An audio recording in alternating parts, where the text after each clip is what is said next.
य की फरमाइश।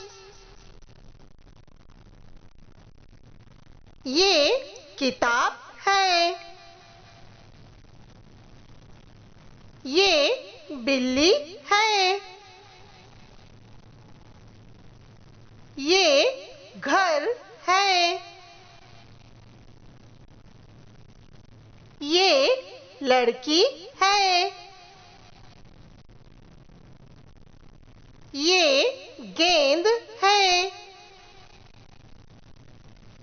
ये चिड़िया है।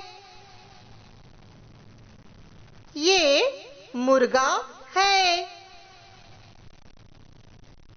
ये मेज है। ये अलमारी है। ये गुब्बारा है।